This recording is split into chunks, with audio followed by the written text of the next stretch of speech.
All right, we are in video number 2, uncertainty questions of module 3, exploring a fit, wrestling through uncertainty. And so we got questions here. In our last video, we introduced you to the notion of uncertainty and the inevitable shift that takes place when you're thinking about moving into an exclusive relationship. The battle for the reality of being with a woman demands that we confront fantasy. It's not just men who battle this, women do it as well. And if you move through these phases correctly, you'll know that you found, quote, the one in the intimacy phase and not in the uncertainty phase. It's not in this period of uncertainty at all, right? So let's go back to Jeremy and Allison from yesterday's video. Jeremy and Allison were doing great up until Jeremy experienced the seismic shift. You remember his reaction. She noticed quickly that there was a decline in texts and emails from Jeremy. The Jim Gaffigan videos stopped coming, and Jeremy didn't know what to do with the shift.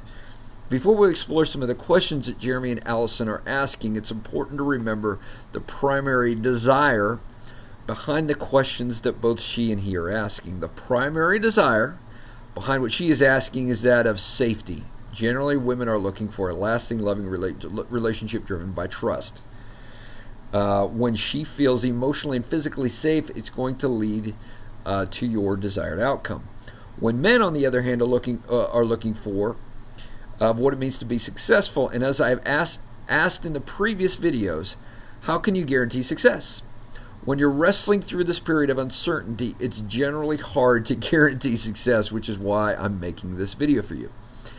Keep the end in mind. Keep your goal and the final destination of your relationship at the forefront of your mind as you undergo the shift. Remember, you're not going to know whether or not she's the right one for you unless you make it to the intimacy phase.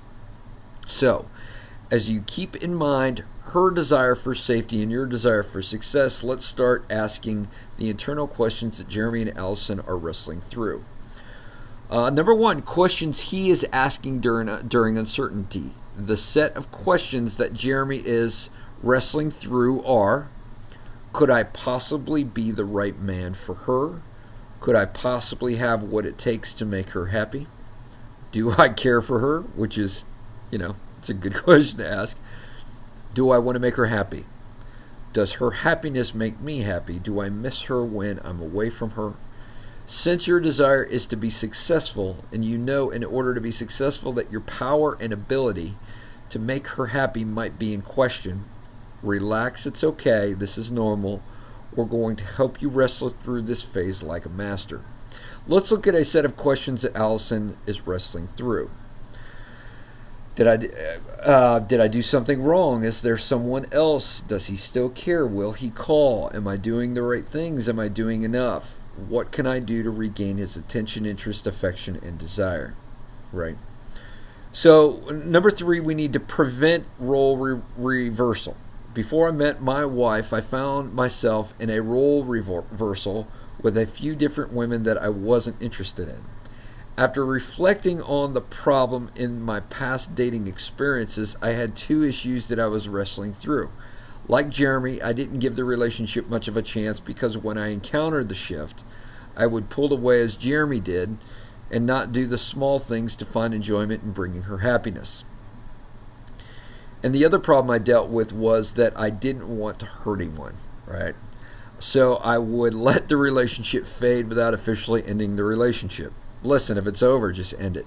When a woman was interested in me, but I wasn't interested in her, I'd start to pull away, and then she'd start to pursue me.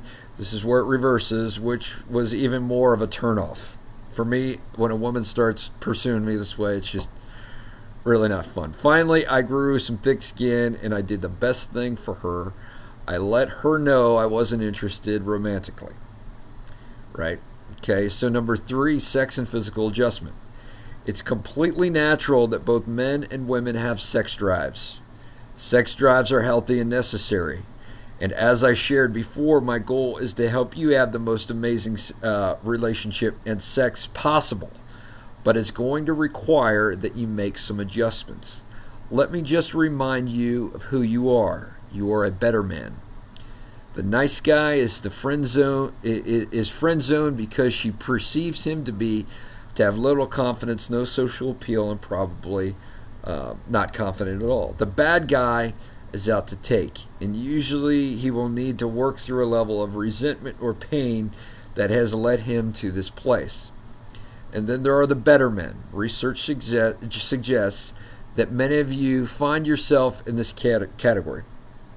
These are strong, assertive, appropriately masculine men who are out for a wild adventure of life. And you just need some help getting there. Remember the problem with men who don't have any training or skill, right?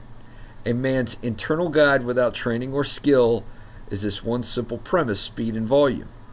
And that translates into speed, panicky, because I'm attracted to her and I don't want her to go away. I need to make something happen and happen fast now, right? And then volume. You're overly direct. I have to get straight to the point and see if she's really that into me. Now, some of you resort to sex, masturbation, and pornography as a way to deal with stress, confusion, or uncertainty. When a woman starts asking her questions, there is a temptation in her mind to want to keep you. Often men and women end up using sex to compensate for working through uncertainty. I was just counseling a man last week who got let go by a woman. After doing a little digging, they were almost sleeping together in the attraction phase as well as the uncertainty phase. Some of you can relate. And for better men, this screws up the process and sex altogether, which is intended to be an expression of the intimate trust and bond of two people, which is now being used as a tool in order to expedite the bond. And it messes things up. I can't tell you enough. And what usually happens is that the relationship collapses. And if it doesn't, then it usually creates patterns of mistrust. And the result is long-term relationship issues. So what I want you to remember is that you are a free man, right? And you're trying to figure it out like the rest of us. Remember your skills in order to make it through this phase and find out if she's the one. Give to her in small increments. And if that doesn't satisfy, end the relationship and move on, right? But before we get there, we have a few more things to discuss, right? And we're going to discuss that here in a little bit. But let's recap. Questions he is asking during uncertainty. So you might want to go back and read the questions that you might be facing and look at the questions that she is asking during uncertainty, right? You want to prevent role reversal. How do you prevent role reversal? And number 4, sex and physical adjustment. We just talked about that a lot of people use sex and physical adjustment as a way to deal with stress and a way of not dealing with the uncertainty phase. So there it is. That is video number 2. You guys are rock stars. This module is going to unpack some great information for you. I highly encourage you to really digest this stuff, go after it, position yourself for success. I will see you here in a little bit.